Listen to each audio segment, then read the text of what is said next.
Yard open, yard open. What's up, everybody? My name's Thomas Trejo, better known as Trejo. Here with my boy, Fabulous Las Vegas, for the fight. For the big fight. Yeah. We're out here for Tank Davis, Ryan Garcia. We're actually about to leave in a few minutes, so this is going to be a little short episode right here. We just got to hit on a few things because, we're in Vegas, off and running, everything.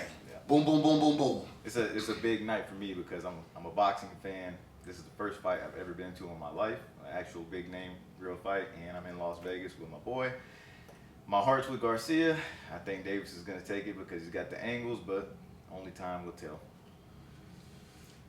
I mean, I don't even want to make the prediction because soon by the time this video gets posted, you know what I'm saying? Yeah. It's going to be, but I like Ryan. You like Ryan? I think Ryan is a better fighter, skill-wise. They're both really good. It's just, everybody knows, Tank got that one hitter. Yeah. And that could just be it. It's gonna be fireworks for sure. It's gonna be fireworks for sure. But I appreciate you having me on your podcast.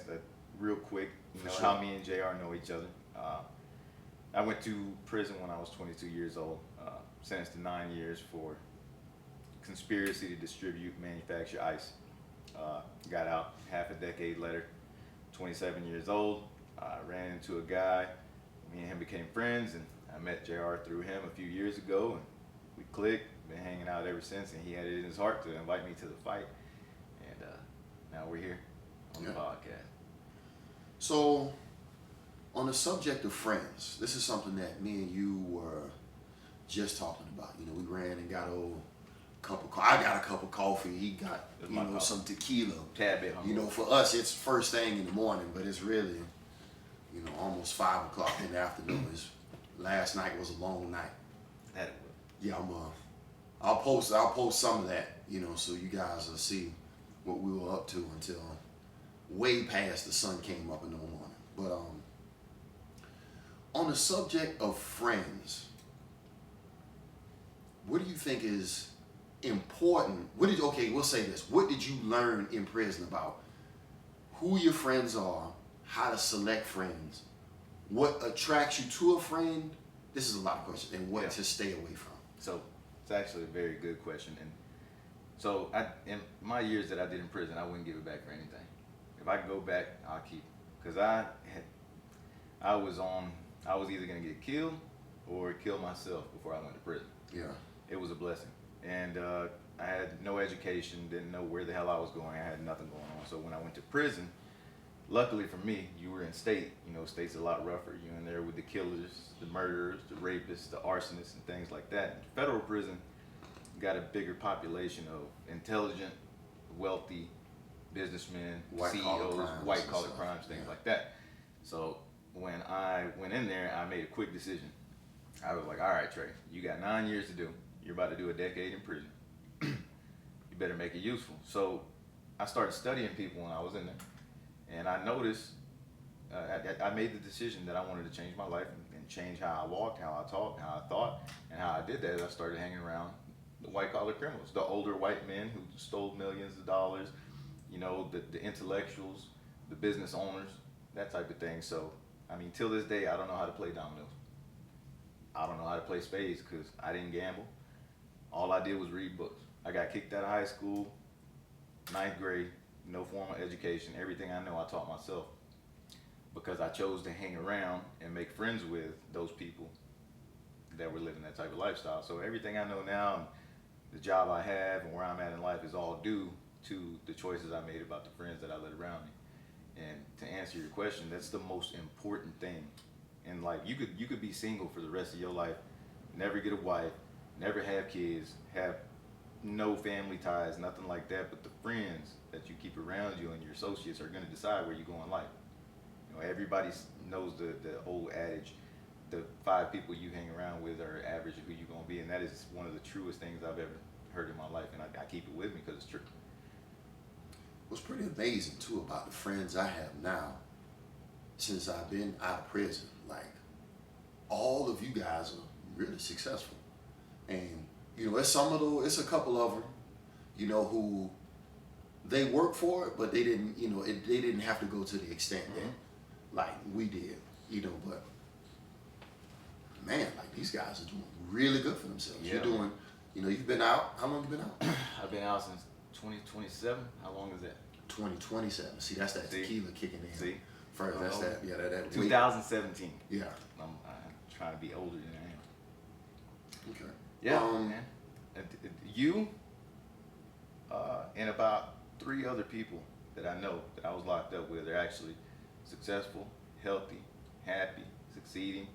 You know, so many of them already back in with more time than they had the first time.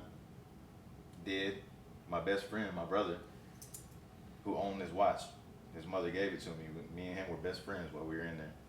He got out. He was doing well. He had 2 girlfriends actually. He had 2 girlfriends at the same time. Had a little situation going on. He was making bank in sales. Did some heroin. Mm-hmm. It was some bad heroin laced with fentanyl. Mm-hmm. Laid in his bed, never woke up. So I mean, you know what the what's it called? The percentage of people that go back to prison. Oh, recidivism. The recidivism rate is outrageous. So it makes me happy to see you and a couple of other guys that I know doing well, man, because we all deserve it. So one of the things I learned about friends is you have to be careful who you pick to be your friend, because whatever those personality traits are, you can't be mad at that person when they act on whatever it is their personality traits are. For example, right? Like I told you earlier, you know this person is an idiot, and you choose to allow this person to be in your life. You can't get mad at this idiot for doing dumb shit, because you knew he was an idiot before you invited him in your life, right? Yep. So one of the ways I learned this is 19 years old, I'm just getting to my first prison, right? This is my permanent camp. Walk in the door with my property, I go in my room, this dude come bouncing up to the room, smiling and shit, you know what I'm saying, flashing his goals. Hey bro, where you from? From Tampa. You can tell by the expression on his face that ain't what he wanted to hear. You know, he was from Miami. It's very, you know, it's a very regional thing. Yeah. But he calls this one dude, Theo. Hey man, Theo, you got a homeboy down here, right? Theo's almost comes. He's a little too enthusiastic to see me, so that got my antennas going up in the first place. Like, I don't know this dude. Why is he so happy to see me, right? And come to find out, you know, he just had some problems. Some dudes in the dorm, they had just jumped him, you know, and there was another dude in there from Tampa, but he was pussy, you know what I'm saying? He didn't help him out. He just let him jump him, you know, whatever. And, you know, to give Theo his props, like Theo was a warrior. He's a gladiator. And Theo's not a big guy. You know, he's probably like a more muscular version of you, right? And he's fighting big guys. He got hands, you know, Theo was bumping. But anyway, you know, his pride was one of those things where he can't let anything go. Yeah. So everything just set him off. Yeah. And his people aren't doing, his family isn't doing anything for him. So money-wise, he doesn't have any money. You know, he's trying to hustle, you know, get something to eat, this, that, and the other. And, you know, people take shots at him like, oh, damn, you know, you ain't got no money for a soup, this, that, and the other. And just little stuff always set him off. They knew it, too. They knew it. Yeah. But the thing is that Theo's going to fight. Yeah. And Theo always fights. And by me and him being friends, right, it's like, now this draws me into so much conflict, you know. And because he's getting in fights with everybody. You got Latin kings, you got folks, you got dudes from Miami. He's bumping heads with everybody. Damn. So it's like, this is, my association with him is making enemies for me. Yeah. You know. But I've earned my respect quickly, you know.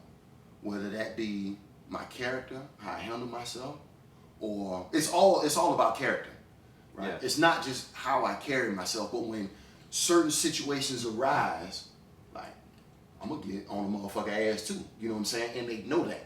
So he handles himself well, with respect, and he'll beat a motherfucker ass if it comes to that, right?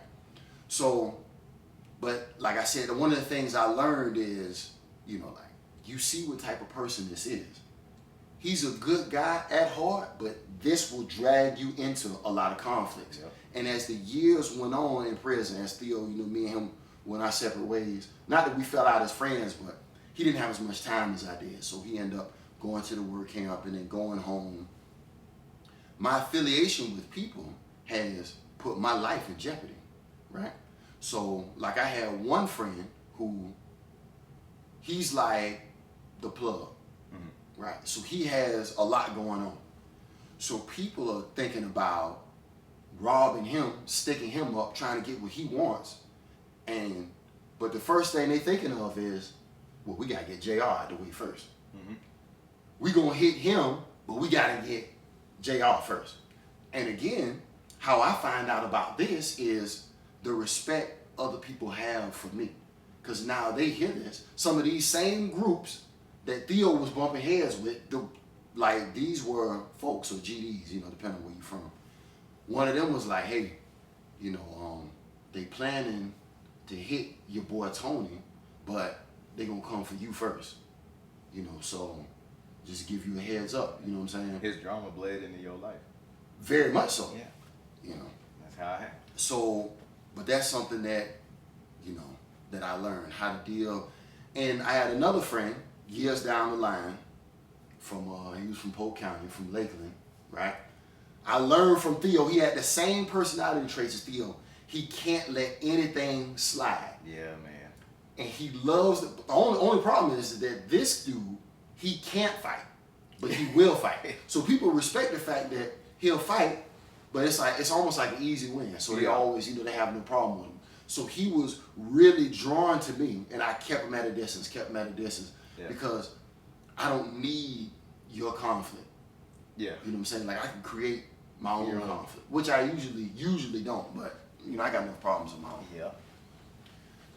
So,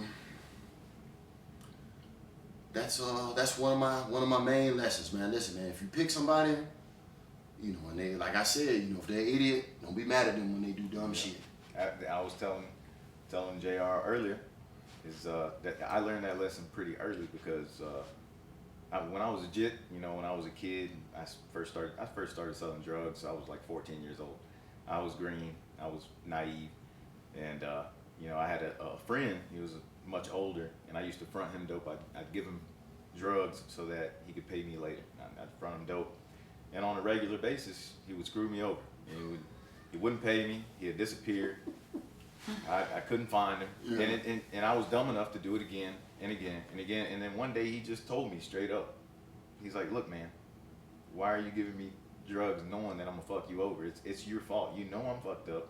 You know I'm gonna do you wrong, but you still giving me dope. You got to take responsibility, at least some responsibility for this shit. It ain't on me." And that shit stuck with me forever. That I was a teenager, but that shit stuck with me forever. Like JR said, so friends are imperative, and not even friends, just the people you associate with and the people that you spend most of your life around are gonna impact your life massively. Because where you go, you can't pick your family. But yeah. You can pick your friends. You can pick your friends, and you can pick your spouse. It stuck with me forever, and that's why now, like, I've had friends. I've been out for a while, like 5-6 years, and I'll meet somebody and I'll hang out with them and I vet them, I evaluate them, and if I see that they're gonna cause me some drama or they're not gonna help further me or that they don't compliment my life, I put distance, because I've had guns pulled on me. I've been jumped. I mean, I've been gone back to jail since I've been out because of the people I surround myself with. And I mean, sometimes you're in an environment where there's not a whole lot of quality people to surround yourself with. That's a whole nother problem. Your environment, where you're at, where you live, the places you hang out, because certain places you're not going to have a good amount of options of friends to hang out with, so you got to get yourself out of that. But if you're in a position like that, my advice is, if you're somewhere where you don't know a lot of people, you don't get around a lot, and all your friends are distracted, all they do is do drugs and party, or get in trouble, or carry guns, or drive fucked up in the middle of the night, 100 miles an hour, that type of shit. Hang out by yourself. hang out by your motherfucking self. And that's what I did. And sometimes that's necessary. Yeah. So you addressed the type of people that you hung around with in prison, right? But I didn't. So the people that this is something that I thought about later on down the line. I don't think it was a conscious thing at that time, but at least in the beginning, because my first 5 years, like I was at a gladiator camp, right? And all of the people who I surrounded myself with, it's not many, but they were gladiators, you know what I'm saying? Yeah. They were warriors. So when you have people who run in packs, I've never been in the gangs, that's not my thing, and I'm originally from Boston. So, when I show up, I lived in Tampa, I grew up, went to high school in Tampa, but it's not like, a lot of people are like, oh, you ain't really from Tampa, this, that, and the other. So you got the Tampa clique, Miami clique, everybody, all the cities have their own thing. But it seemed like all of my friends were warriors, right? And when the shit used to hit the fan, we might be outnumbered, but like people be like, damn, you got JR, I had a partner from Jacksonville, Baker, I had a partner, Joe Perry from St. Pete. I had he was a Latin king. He was from Miami. Like people were scared to death of these people. So it might be 3 or 4 of us. And it's like, it's not really worth the risk. Yeah. You know what I'm saying? For what? But in athletes, in sports. So one of the questions some people had asked me is like, damn, you had 20 years, you're 18 years old, going into prison, got 20 years to do, you got to do your whole life over and some in prison. Mentally, how did you make it through? That's what I was going to ask you. I'm sorry to interrupt, because I was going to ask you this. You're one of the most calm, cool, collected, respectful, integrative men I've ever met in my life. That's why I fuck with you. Yeah. And my question to you is, were you always that way, or was that something you developed while you were inside? I think I've always been that way. It's like going through the fire, it refines you. Yeah. And there's certain things, hopefully, like, if you bump your head against the wall, you need to sit back and realize and analyze, why did I bump my head against this wall, as opposed to just keep running into the wall. And, for you guys, I did over 2 years in confinement in the box, and by itself, with its thoughts, well, and nothing else. Sometimes you have a roommate. Yeah. And in the state, most of the time, they'll put 2 of y'all in a room about the size of where we are right now. You have a toilet, one bunk, another bunk, the door, small. Like about the size of what you can see in this frame. There's 2 of us in here for 30 days, 60 days, sometimes years. But anyway, so let me back this up, a little story. So when I very first come in, you go through the reception center. I talked about that a little bit in the last thing. But anyway, I go to medical, and it's this nurse. She's like, oh my God. Because I look young for my age, but I have a baby face. She's like, oh, you look so young. How old are you? So I'm like, well, I'm 19 years old. She's like, well, how much time you got? I'm like, I got 20 years. A lot. And she was like, damn. She was like, but, I know you're young. It doesn't seem like it now, but you can make it. She's like, I worked in prison, been doing this for a while. I see it all the time. They will do 10, 15, 20, 30, 40 years. It's 3 things that you need to know. And as long as you stick by these 3 things, she said, you'll make it. She said, number 1, stay away from homosexuals. Oh, yeah. Right? And I was in my mind, I was like, not a problem. Okay. Rule number 2, she said, number 2 is stay away from gambling. And I was like, I kind of gamble a little bit, and which was very important, because homosexuals and gambling will run you into killer conflict. It's not just. I've seen it. It's not just even in federal prison. Hand fighting. People will kill you about their money, and they will kill you about their spouse. We'll call it a spouse, right? You know what I'm saying? Yeah. And a lot of times, the spouse be for everybody. It just ain't in the streets. These motherfuckers be on some whole shit in there too, right? But anyway, And the third one was stay off the basketball court. Because all three of these things are, because prison basketball is like football. Yeah. Like it's very violent. So all these things draw you into conflict. So I was like, well, there's no chance I'm staying off the basketball court. Yeah. Zero. In the feds, it was called the 3 Gs. Gays, gambling, games. Right. Gays, gambling, games. That makes sense. Yeah. So I knew where you were going with it. And, homosexuals wasn't a thing. Gambling was a minor thing, but again, that's because, like, I'm trying to make something out of nothing. Yeah. Like if you got steady money coming in and this, that, and the other, you don't need to gamble. But it's like if you got a little something, you trying to make something out of nothing. So you're either gonna hustle, trying to make this grow, or you're gonna gamble trying to make that grow. In the basketball court, ain't stand a chance. So, but sports was how I made it through maybe my first half. Sports and music. So for a lot of y'all, like you probably never heard me. You can sing? I rap. Oh, okay. Like really good. Right. I might add. I've known this man 3 years. He's never rapped. I think I might add a clip. I actually got a video of me rapping in prison right before I got out. I got to see it before I leave Vegas. I got to see it. Yeah, I'll show it to you when we leave out here. Right. You'll love it too. Like I'm really good. Yeah. Right. So anyway, sports and music. So it kind of occupies your mind. And also, I thought I was gonna get my sentence overturned. Oh, that's rough. So, you're hoping on that all but you got hope, you know what I'm saying? So as these years go along, he's like, oh, I got a rock solid case. Yeah, they didn't do this, that, and the other.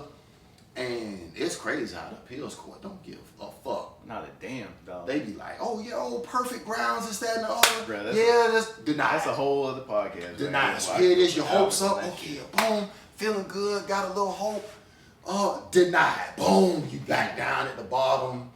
Like, fuck, like, I've seen dudes act like they want to jump off the second tier. A lot of dudes. There's once that hope gets shattered, it's time people to that cut the do wrist. Their entire biz, and they do all their time on hope. Yeah. You seen those dudes in there? I mean, they'll be in there 5, 10, 15 years. You always hear them talking about the law that's gonna come out in 2 months that's gonna set them free. So I still talk to some of my partners in prison, and they got life, and they've been in since who knows? You know what I'm saying? From the '90s. And they still talk the whole talk, right? Yeah. So, but I was about halfway through my sentence when it was just dawned on me like the appeals court, they don't give a fuck. So it's like, damn, okay, I'm not getting out early. So that just kills the, plan to get to the NBA type shit. You know what I'm saying? Ain't no NBA at 36 years old getting out of prison. There's no boxing career, there's no MMA career, because those are the things I was thinking. It's like I can play ball or I can fight. Getting out of prison, those two things I was really good at, right? And I was like, getting older. Anyway, but I'm halfway through it now. Yeah. And I realized you're not getting out early. Yeah. But you're halfway through. Yeah, you got 8 more. So it's like you did this, so it's like, fuck, I just got to do it more. So it's a switch in your mind. It's like, okay, well, I just got to do it. Yeah. So, and by that time, I was done playing basketball. My last season it ended up in a riot on the basketball court. You know what I'm saying? This, we were playing against a team that was like a city team. Like this team was from one particular city. Mm-hmm. So, that just gets people amped up and saying shit, and they be around their homeboys and they do dumb shit. And, that's an episode in itself that we can talk about that one, because it is a movie. Do you think that's where your patience came from? Because one of the things that defines your character as the JR that I know is your fucking patience, bro. You're unmovable from your fucking patience. So did your patience come from having to be patient in prison, having to avoid conflict, having to watch your P's and Q's to stay out of trouble, or were you just a patient guy? So I think the patience comes more from being analytical, right? Right, you're a calculated person. So too. You have to realize, it's like, okay, if something happens and I just react, that's not gonna benefit me. That's gonna hurt me more so in the long run. So I just think it's more decision based. You know, it's like, okay, I just know that impulse will get you killed. Yes, sir. So you have to think fast. You have to think fast, but kind of react slow. You know, try not to because I'm not an emotional person, but like the main emotion that would override me would be anger. You know what I'm saying? So it's try not to speak in anger, try not to react in anger. You know. So that's kind of where the patience comes from. And like I said, like I did over 2 years in confinement. Yeah. So, you know, they stick you in that little cell and, you know, you're there. And so for a lot of, you know, the listeners, like there's no, at least the prisons that I was in, there's no AC in prison. So this is Florida. So it's, you know, so I remember being in the box one time, and I guess it's the people from Tallahassee, you know, they're doing their inspections. So they say, I got a roommate from St. Pete. So they take us out of our room, they handcuff us, they put us in the shower. So what they're doing, they're checking to see how much air is circulating in the rooms and what's the temperature in the room. So the room we were in, it was a corner room, and the sun hits it in just an angle where it hits this side wall the whole day. Right? You can't even lean against the wall because it's too hot, so it's just radiating heat. Right? So when they come out of our room, I remember yelling out to them. I was like, what was the temperature in there? Because I know we were cooking in there all day. Like I would get in the sink, splash water on me, and just lay. You can't even lay on the bed because the bed like just holds heat. Just lay on the floor. Like he might lay on the locker, I just lay on the floor and just try not to move. And the dude said it's hard to hear what he said. He said it's either 112 or 120 degrees. Jesus. In this room. Jesus. But anyway, patience. So that's where some of the patience come from. We were talking about character. You brought up character. Right. And that's one of the main things I loved about prison. Because I was in the same prison Bertie Madoff went through. I mean, multi-millionaires are in here. People with power and influence, socialites, I mean, you name it. But everything gets taken away from you when you go to prison. And everybody wears the same color. Everybody puts on the same boots. And the only way you make it through prison, and what determines where you are in prison, is your character. Because everything else gets taken away. And that's how I made it through prison. And that's how I made it to where I am today is through character. And that's the same thing with you. And I love that about prison, because you could be a billionaire. You step into prison, all that's taken away. You put on the same greens as everybody else. You put on the same boots. And if you're a piece of shit, you're going to get your ass whooped. If you're an asshole, if you're a liar, if you're a cheat, you're going to get found out real quick. Because in there, all you have is your character.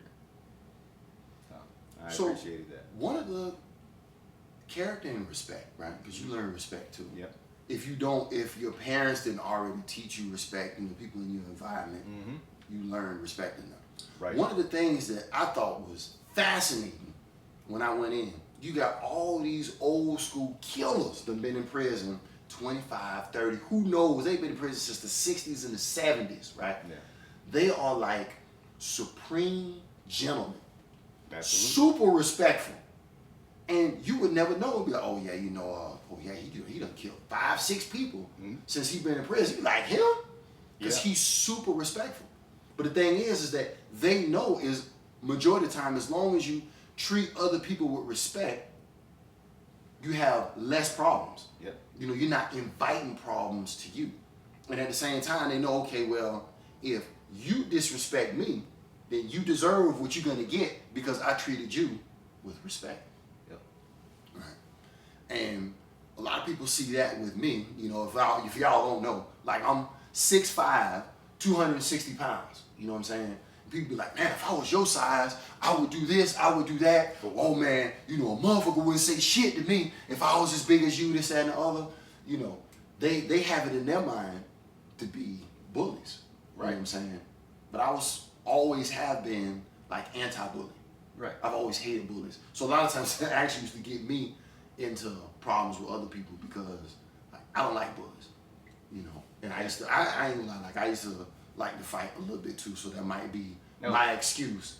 You know, before or during prison? Before and during. But you was young too. All kids are that way. No, all kids are not that way. No. A lot of dudes don't fight, and that's part of their problem in there as well. You know, because if you don't, then you're gonna be somebody's bitch. Yeah. You know, like it's a saying: either you fight or you fuck. Yeah. You know. We gonna talk about women. In what aspect? Because that is I want to know. That is a huge. I want to know. That is a huge subject. What the Jason Render experience with women has been. He's obviously an Adonis of a man. Big guy, great shape, well spoken, got everything going for himself. And he's got to beat him off with a stick. So I would like to know what your experience has been with women after your release. You've been out about 7 years. Yeah. And that's a broad question. So whatever comes to mind. So actually, let me attack it from this angle first, right? So when I first get out, basically like in a halfway house. So I'm in the A. Brown Ministry because I'm homeless. I have nowhere to go, but I'm on probation, so I have to have the address, or they'll violate me and send me back to prison, right? So I have to have the address. So I go to A. Brown Ministries, right? So I'm not a religious person, right? You know, I have my own beliefs, this, that, and the other, but like I've said, you gotta do what you have to do to do what you want to do. You know what I'm saying? So I got to go to their place, live by their rules, and one of the rules is you have to be in the house by 10 o'clock. Mm-hmm.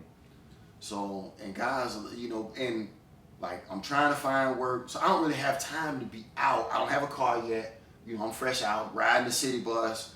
You know, don't have any money. So, like, how am I gonna meet women? So, you know, if I'm out and about, you know, grocery store, you know, I'm gonna shoot my shot. Mm-hmm. You know, but for the most part, people like try dating apps. So I'm on dating apps, you know, got the profile up, really don't even know how to take pictures yet, you know, how to, you know, and looking fresh is not my priority. Like, I'm focused on getting money, getting a car, getting out of this place. The essentials. The essentials, right? It took a minute for me to start spending money on clothes and anything outside of just saving money to get out, right? So anyway, I'm on these dating apps and my phone is blowing up, right? Ding, ding, ding, ding, ding, ding. So I'm trying to keep up with this, I'm trying to keep with that one. And it dawned on me, I'm like, bro, like, you can't be on your mission trying to do what you're trying to do, accomplish this, accomplish that, and your thoughts are being scattered to keeping up with this woman, doing this, doing that, trying to, you know, chasing pussy. You know what I'm saying? I ain't got time for that. You know, like, I'm on a mission. I gotta get out of here, get my own place, and move up on the economic scale. And women can be a major distraction in that. Yeah. Right?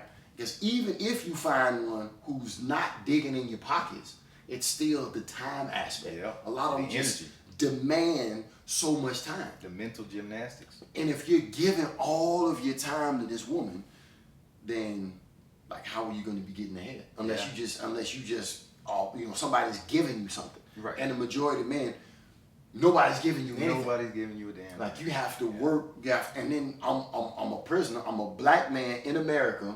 You know what I'm saying? So, like, a bitch ain't giving me shit. Yep. I just got out of prison. You know what I'm saying? So now I'm black with a massive stripe. Yeah. You know? So it's like, and that, which is another reason. People ask me, damn, how come you don't have any tattoos, this, that, and the other? It was a conscious decision before, way before I got out. It's like, okay, you're a convict. Mm-hmm. You can't carry yourself like a convict. You can't look like a convict. Yeah. I don't have the benefit of going out looking thugged out. Facts. Whether I'm a thug or not, I can't look like a thug. Yeah. You know what I'm saying? And it worked. Anybody watching this video right now, if they just tuned in, would have no idea that me and you went to prison. Yeah. One of my favorite things is when I meet people, I meet people. They start asking me how I ended up in Tampa, and I really can't tell any story about my life without talking about prison, because prison's been the biggest part of my life. It's a huge part. So I can't really talk about myself without bringing it up. And when it comes up, people are always like, they jaw is, "But you went to prison," and I love that shit because that was my goal. When I went in, and I broke the stereotype. Yeah, when I went in, I told you I changed my mind. I said, I'm not gonna be this person anymore. Been there, done that, sold the drugs, been the fucking around, causing trouble and all that shit. Not no more. So I chose just like you. No tattoos. Like I said, don't know how to play dominoes, don't know how to play spades. I spent 5 years with old college textbooks, self-help books, psychology, finance, and hanging around with people that know how to get around in this world. And now that I'm out, people could never fucking tell that I went to prison unless they look me up. I love it. That's one of my favorite things. I did read a lot too. I read a lot. Read a lot when I was in Books saved my life. Books saved my life. Reading and reading people. Yeah. That's like another thing. Being confined in a small area with a lot of people gives you opportunity to just read people, to just sit back people and just read. watch. Yeah. And like as humans, we have certain traits. Some things, one thing quite often leads to another. Once you see these traits, these indicators in other people, that's why people, like when you talking about, we're dealing with women, they be like, you don't know what I was gonna do, this, that, and the other. Yeah. Like when I cut things short, it's because I already see where this was going. Yeah. This small trait in you already know that, what this is gonna develop into. Yeah. And you might be the 1 out of 20 that it doesn't develop into that. But I'm just playing odds as a gambler. All right, so I was about to as go somebody there. who gamble, it's percentages and odds. Right. Is it worth, this? I have an 80% chance of failure with this character, this characteristic that this person has. Should I risk it? No. Back to the streets. Because life is about odds. It And is as about odds. I write algorithms for the financial markets and whatnot, and that's all about patterns and odds. So if me and you we want an apple, and we go to a bucket of apples right now, and we grab one, me and you both grab one, and that bitch rotten. Mm-hmm. And we throw it, and we grab another one, and that bitch rotten. And we throw another one. But there's a few good ones in there. How long are we gonna eat these rotten apples until we get to the right one? Do you have time? You gotta be dumb. Yeah, Yeah, you have you gotta be time dumb. to So- wade through a bin of bad apples for that one that's always at the bottom of the bin. Right, so you got to go off patterns. And if the majority of a certain demographic does this, you're going to play the odds against yourself? For what? No, go with what you know. Especially when time isn't in my, it's not on my side. Right. But I try. People, that's another thing, is like, damn, you look good I'm 43 years old. Look good for your age, this, that, and the other. So once I stopped playing basketball, I was like, well, I have to do something, and because it's like just forward thinking. Mm-hmm. You get out of prison, what are you gonna do? What are you gonna do for work? 9 out of 10, I'm gonna have to rely on my body. Yep. You know what I'm saying? Get in shape, look good, because who knows, what doors that might open. So we're gonna be mentally and physically prepared to try and have as many doors open for opportunity that I could possibly find. Because there's so many that's gonna be closed automatically. If I'm fat with a pot belly and, all I did was just lay up and eat chips the whole time in prison, what kind of You won't be a energy, personal trainer. what kind of energy am I gonna have to get out if I gotta do a warehouse job, if I got to do landscaping in Florida when the heat index is 100 degrees every day? I'd have a heart attack. Yeah. So I have to be physically ready for this. If I got to work on a roof, laying tar or doing cement or whatever, because majority of the time people getting out of prison, it's a physical job they have to undertake. If they plan on, unless they just gonna go right back to the life of crime, which the majority do, but we're not the majority, right? So I had to be physically ready for whatever the world brought to me, but also I want to have longevity, because I lost almost 18 years of my life in prison, of my physical prime years. So as long as I'm physically fit and healthy, as long as nothing catastrophic happens, hopefully I can make it up on the back end. I can have some quality years, when I'm in my 40s, 50s, 60s, 70s. You know, I'm not beat up in a wheelchair, or I can't get up and down the stairs huffing and puffing. You know, I'm still in good shape. This is a testament, all right? This is a testament to, you need to think, you know, as a person, you need to see past Friday night. So if you can train yourself to think in years instead of days or weeks. Damn, man, what are we going to do this weekend, man? We going to the club Saturday? No. What are we going to do next year? What are we going to do the year after that? Where are we going to be in the next 5 years? So you just heard his story. You saw how he mentally prepared himself for years ahead of time. Yeah. And now he's sitting at a hotel at the Wynn in Las Vegas, overlooking the landscape. We're about to go to one of the biggest fights of our lifetime. And he's in shape. I didn't even know he was the age that he just said, in his 40s. So it's a testament that if you can train yourself to think in years instead of days and weeks and what we're going to do in the next few days and next few weeks, don't give up what you really, really want in the future for what you kind of want today. Now, that's something I'm guilty of a lot. I'm reckless. But. So you know what? It's a good point. We're going to end it on that because we got to get ready to head out. We're going to get a nice dinner and we're out for the fights. Yeah. And watch yard open, yard motherfucking open.